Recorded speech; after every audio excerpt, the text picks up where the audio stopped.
I appreciate that very much. Real quickly, I'm going to show the results of the survey here. So this orange bar is what the net future usage is going to be in these different areas of security.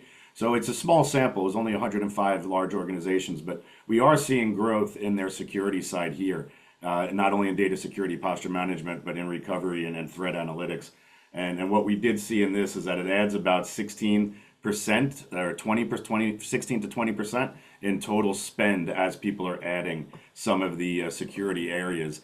Real quickly, Joe, as a follow-up before I move on and start talking about security, they recently announced not only just, we already know they're well aligned with Microsoft environment, but I think just last month they announced a data security posture management feature that's going to be wrapped around Microsoft Copilot to kind of help better add data governance and control. I think Microsoft is hopeful that adding some governance control and security around Copilot might increase their adoptions, which in our data has greatly stalled. It started off hot and then kind of dropped.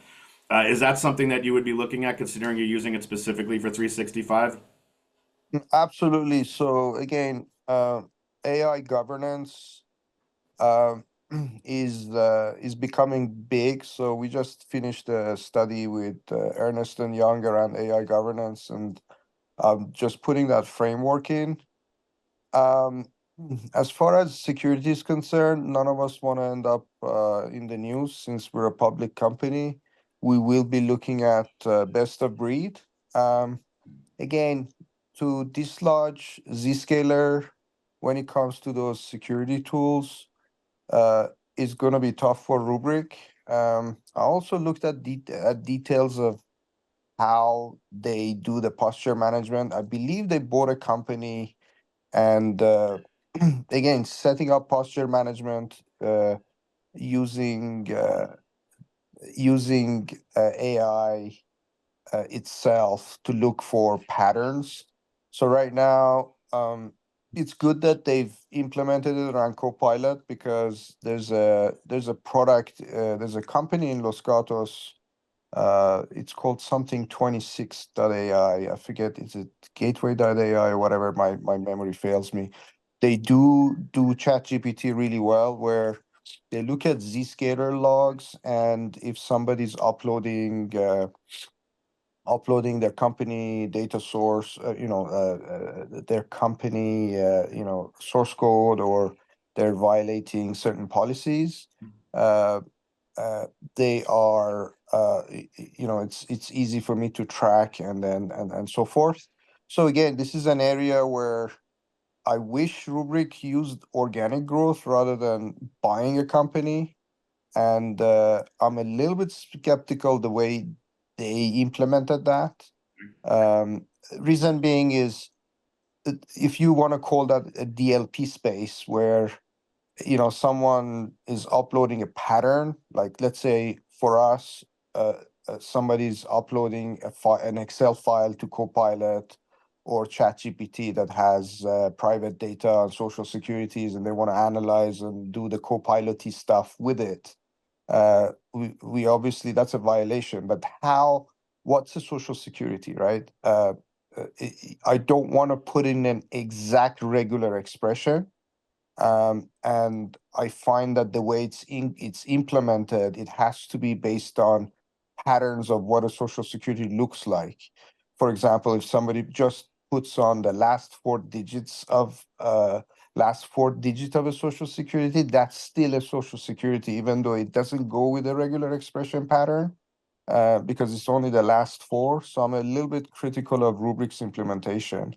And again, unless they integrate well with Zscaler, that captures everything. And again, it's up in the air. My worry is they're going to go IPO and they're going to lose their innovation capability. But again, nobody else does Copilot right now. As I mentioned, the other company does ChatGPT. So it really depends on them and on their architecture, and how they integrate these software companies that they're buying. I hope that helps. That was a very thoughtful answer. I appreciate it. And we have two security experts on the panel, so I'm going to bring these guys in now and start talking about it. Sean, I'll start with you. We've kind of covered both sides of their efficacy around just core data protection and recovery. If you have something to add, please do around its, just basic efficacy and what it's originally intended to do. But we also know that this company is really positioning itself as a zero trust security company all around data management and data security posture management. So in your mind, Sean, maybe you could tell us, does it have a chance to make that migration to go from core backup recovery into a security play? I think everybody's trying to do that. Yeah, that's true. Varonis is certainly. It's just the way that everybody has to go nowadays. I definitely do agree with the previous statement that there was some concern with the backup operator having access to the data. When you recover something, you can actually go into the metadata and look at the subjects of the email. And if you're going to the CEO's email and recovering something, you can read his subject lines, and that with acquisitions and non-disclosure agreements, I could potentially violate some non-disclosure agreements because, you get a subject line, you pretty much know what the email is about. If I go try to recover something from the HR director and they put into the subject line, terminated this user, then suddenly I have information that I don't want to know. On top of that, Is that I've a actually got to go and run a of the manual report to see if anybody actually did a recovery. And I'm just curious for Me up with an email alert Sorry. so that if somebody did a recovery, we'd actually get a ticket for it and we could record it. But that wasn't an option.